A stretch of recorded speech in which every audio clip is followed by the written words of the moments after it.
every channel all to 0. You have your gain. Your gain determines your input volume. This is very important. Input. Gain is the top. The gain is the top. Input it volume. determines your input. It doesn't determine your output. It determines how much You're bringing signal is in. coming into the board. The gain, right? So it's very important that your signal coming into the board is 0. Okay, so on how we determine that is we have a little button down here called a PFL, which is pre-fader level. So pre-fader, before it comes to the fader.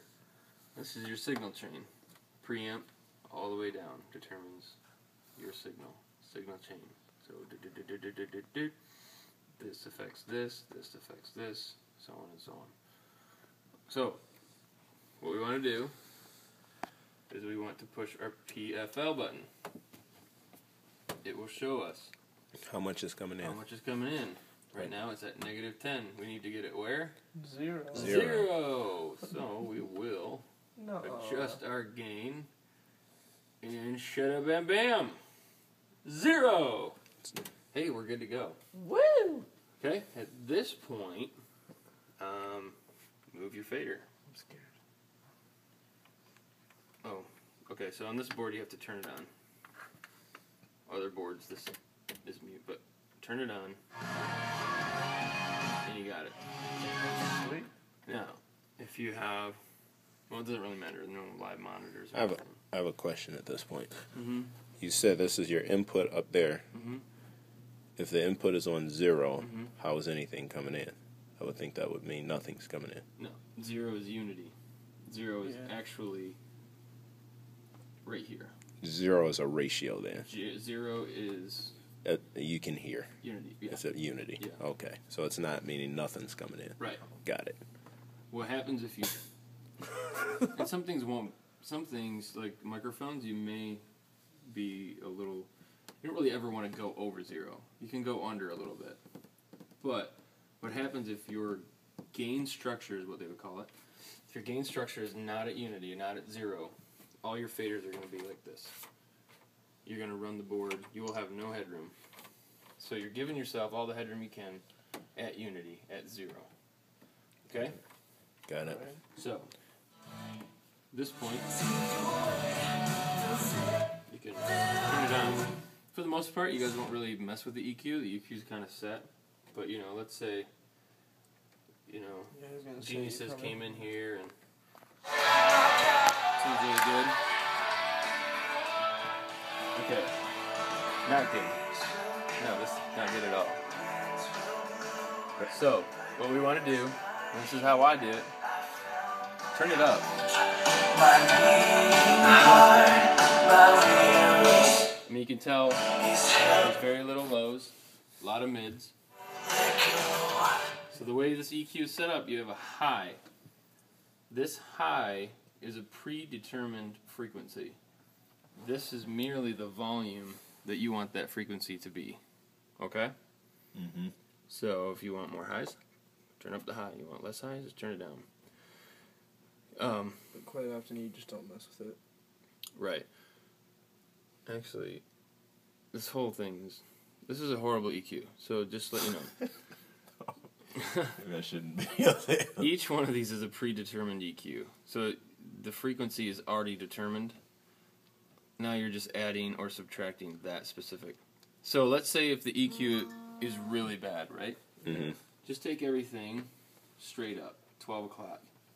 Turn it on. Okay. This I would say lows are good, but you're missing a lot of highs. So turn it up when you EQ. You can always turn it back down. You need to hear your content in order to EQ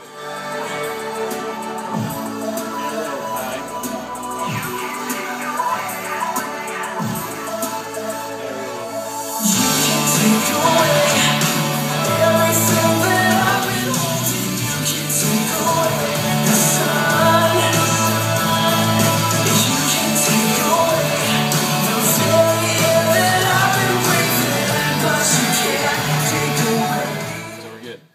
So basically, that's That's your channel setup. So you do that for every single channel that you have. So you want to take time, make sure everything's at 0, and go from there. Some specific things like guitars. You wanna.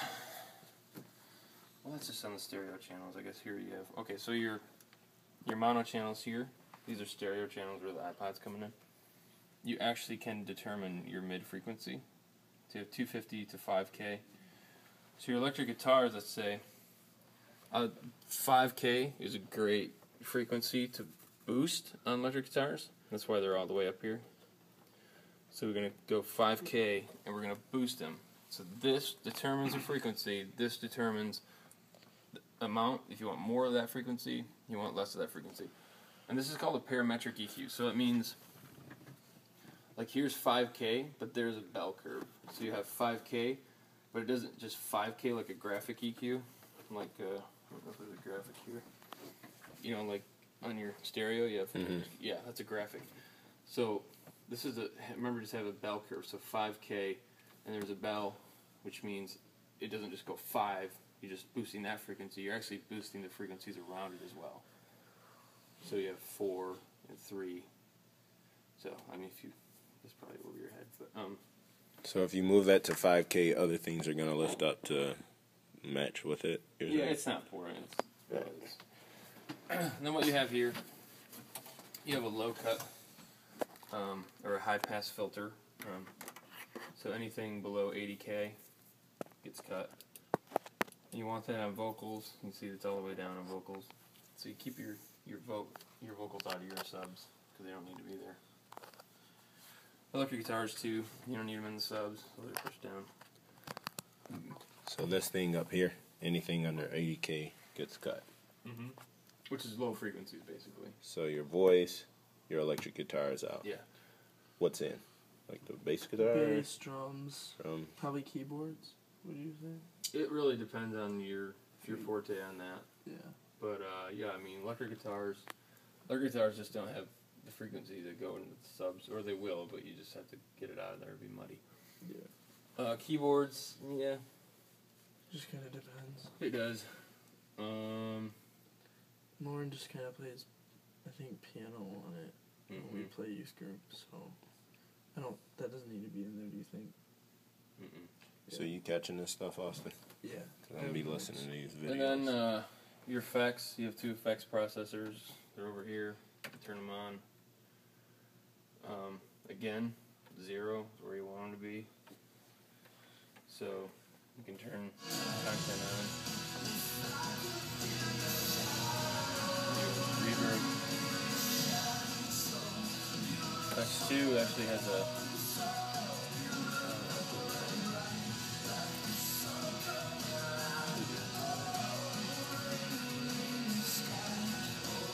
tap.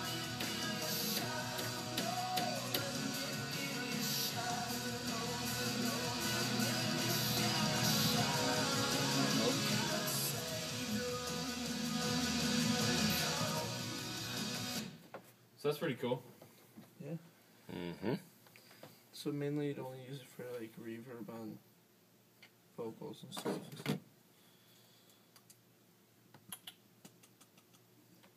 You want me to cut that on for you? Check 1 2. So we got a lot of reverb here. Check 1 2. Check 1 2. So like when you're EQing, let's say Josh is up there speaking, this sounds actually pretty horrible.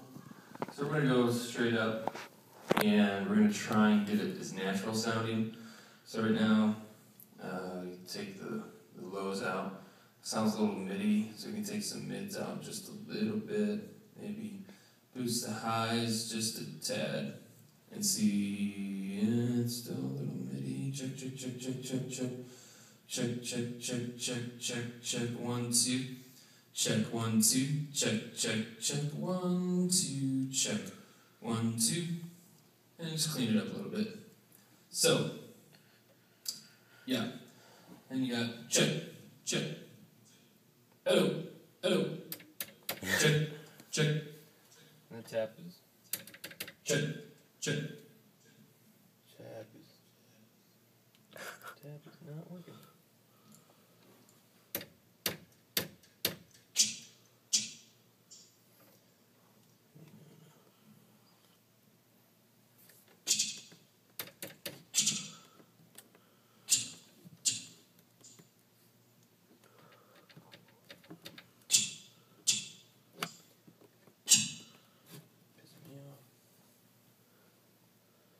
it's gotta be on 16 for tab delay.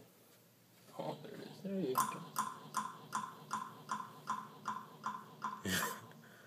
go. We found a new metronome. How long will it do that? You can set it here with a parameter. What's going on? Say something. Say like a sentence.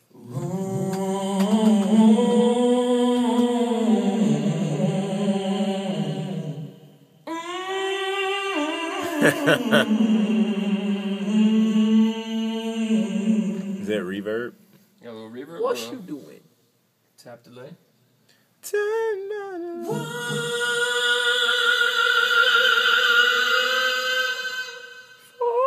to your knees.